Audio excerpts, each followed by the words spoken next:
আঁচনি সবিশেষ নজনোৱাকৈ চণ্ডিকা দেৱালয় আৰু মেৰঘৰত নিৰ্মাণ কাৰ্য চলাই থকাত অসন্তুষ্ট পৰিচালনা সমিতি। ঐতিহ্যমণ্ডিত ছয়গাঁও চম্পকনগৰত অৱস্থিত তথা বেউলা লক্ষীন্দৰৰ স্মৃতি বিজড়িত মেৰঘৰ আৰু চণ্ডিকা দেৱালয়ৰ নামত আবণ্টিত 10 কোটি টকা প্ৰকল্পৰ কাম ৰূপায়ণৰ নামত ব্যাপক দুৰ্নীতি আৰু অনিয়ম হোৱাৰ অভিযোগ উত্থাপিত হৈছে। আজি 2 বছৰে মেৰঘৰ পৰিচালনা সমিতি আৰু চণ্ডিকা দেৱালয় পৰিচালনা সমিতিক প্ৰকল্পটোৰ বিষয়ে একো নজনাকৈ তথা দুয়োখন সমিতিক সম্পূৰ্ণ অন্ধকাৰত ৰাখি সংশ্লিষ্ট বিভাগ আৰু ঠিকাদাৰী প্ৰতিষ্ঠানটোৱে নিৰ্মাণ কাৰ্য চলাই আছে। ছয়গাঁৱৰ পৰা লোহিত চন্দ্ৰ খালৈৰ ৰিপৰ্ট, অল আছাম নিউজ 30। আমিও সেই তেনেকৈ শুনিছোঁ যে আমাৰ হাতত কোনো তথ্য বৰ্তমান নাই। আমিও শুনিছোঁ যে আমাৰ দেৱালয়ৰ নামত চণ্ডিকা দেৱালয়ৰ নামত 10 কোটি, তাৰে ভিতৰত 3 কোটি 10 কোটিৰ 3 কোটি আমাৰ সেই মেৰঘৰত বাবদ নিৰ্মাণৰ কাৰণে 7 কোটি আৰু 3 কোটি 10 কোটি টকা হেৰি হৈছে, অনুমোদন হৈছে। আৰু যদিও আজি 2 বছৰে হ'ল আমাৰ দেৱালয়ৰ 7 কোটি টকাৰ ভিতৰত এই কি আমাৰ বিবাহ ভৱন আৰু গেষ্ট হাউচ এইটো দুটা আৰম্ভ হৈছে। আৰম্ভ হ'লে ইয়াৰ পিছত আমি আৰু কি আছে আঁচনিত তেওঁলোকৰ প্ৰকল্পটোত অকল এই দুটাই এনে আৰু কিবা কিবি আছে, এই সম্বন্ধে আমি একেবাৰে অন্ধকাৰত। আৰু এই বিষয়ে আমি বহুবাৰ চেষ্টা কৰিলোঁ যে আমাক প্লেন এণ্ড এষ্টিমেটখন দিব লাগে, কিন্তু তেওঁলোকে আমাক প্লেন এণ্ড এষ্টিমেট দিব নোৱাৰিলে। আমি এই সম্বন্ধে গৈছিলোঁ, বিহুৰ ঠিক পিছতে গৈছিলোঁ। কাৰ ওচৰত গৈছিল? আমাৰ হেৰি এডিশ্যনেল জেনেৰেল মেনেজাৰ তেওঁ এই পৰ্যটন বিভাগ, অসম এই পৰ্যটন বিভাগ উন্নয়ন নিগম আমাৰ পল্টন বজাৰৰ। তাৰপিছত তেওঁ ক'লে কি যে হেৰি আপোনালোকৰ ঠাইখিনি অকণমান ইফাল সিফাল হৈছে, যেনে আপোনাৰ গেষ্ট হাউচটো ভিতৰত আছিলে, সেইটো ভিতৰত ঠাইত গেষ্ট হাউচটো বাহিৰত কৰিব লগা হ'ল আৰু বিবাহ ভৱনটো ভিতৰত নিয়া হ'ল। গতিকে সেইটো কাৰণে আমাৰ আগৰ যিখন প্লেন এণ্ড এষ্টিমেট আছিল সেইখন নতুন কৰিব লাগিব। আৰু সেই নতুন কৰিলেও এতিয়া আমিও ক'ব নোৱাৰোঁ যে এই গেষ্ট হাউচ আৰু বিবাহ ভৱনত কিমান টকা যায় আমিও নাজানো। এইখিনি হিচাপ চিচাপ কৰাৰ পিছতহে আমি ক'ব পাৰিম। গতিকে তাৰমানে অলৰেডি তেওঁলোকে এই কামকেইটা শেষে কৰিব, তাৰপিছত প্লেন এণ্ড এষ্টিমেট দিলে কি হ'ব। অগ্ৰগতি কিমানমান হ'ল কামৰ?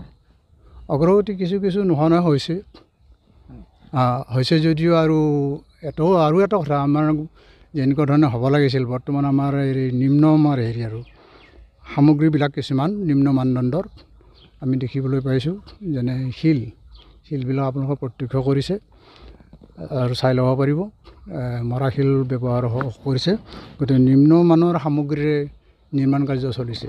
আপোনাৰ যেতিয়া আৰম্ভ কৰিছিল ইয়াত, তেতিয়া আপোনালোকে কথা পতা নাছিল নেকি বিভাগীয় মানুহৰ? বিভাগীয় মানুহ মানে আমাৰ বিধায়ক আছিলে, বিধায়কে আহি একদিন আমাৰ লগত আলোচনা কৰিলে যে ইয়াত গেষ্ট হাউচ হ'ব, বিবাহ ভৱন হ'ব, বাউণ্ডেৰী ৱাল হ'ব, এনেকুৱা ধৰণৰ কিছু কথা কৈছে, বহুত কথা কৈছিলে। কিন্তু এতিয়া কি হয় আমি ক'ব পৰা নাই। কোন ঠিকাদাৰে কৰিছিল কামটো জানো নেকি?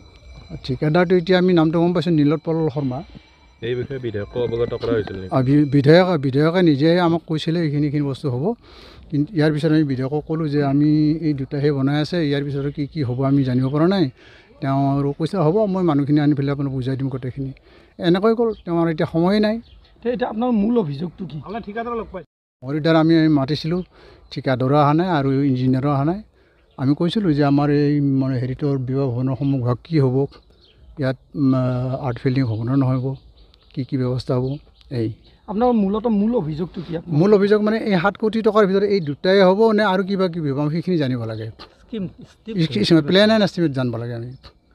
আৰু যদি কিবা যেনে আমাৰ গেটটো আছে, আমাৰ চণ্ডিকাৰ মূল তৰণ সেইটো ভাও অৱস্থা, পৰিজাম অৱস্থা। গতিকে আমাৰ যদি তেনেকুৱা সেইটো সোমাই আছে সেইটো ভাল কথা, কিন্তু আছেনে নাই এই দুটাতে শেষ সেইটো আমি নাজানো। যদি আপোনালোক নজনোৱাকৈ যদি শেষ কৰিব খোজে অন্ধকাৰত ৰাখি, তেতিয়াহ'লে কি কৰিব? সেইকাৰণেতো আমি এতিয়া চিন্তা এটা কৰিছোঁ, আমি মিডিয়া যোগে বা আপোনালোকক এই বস্তুটো জনাবলৈ বিচাৰোঁ। এই মিডিয়া যোগে আমি আমাৰ মুখ্যমন্ত্ৰী মহোদয়ৰ দৃষ্টিগোচৰ কৰিলোঁ আপোনালোকৰ মিডিয়াৰ যোগেদি। আপোনালোকৰ মতে 7 কোটি টকাৰ কাম হোৱা নাই। এই দুটাৰ 7 কোটি টকাৰ কাম হোৱা নাই, আৰু হয়তো কিবা আছে, কিন্তু সেইখিনি আমি জানিব লাগে তাৰমানে। কিন্তু বিভাগীয় কৰ্তৃপক্ষই আমাক এতিয়া দিয়া নাই। এতিয়া কথা হ'ল, আমি জনাত ইয়াতে মেৰঘৰৰ নামত আমাৰ 3 কোটি আৰু চণ্ডিকা দেৱালয়ত 7 কোটি বুলি কৈছে, টোটেল 10 কোটি।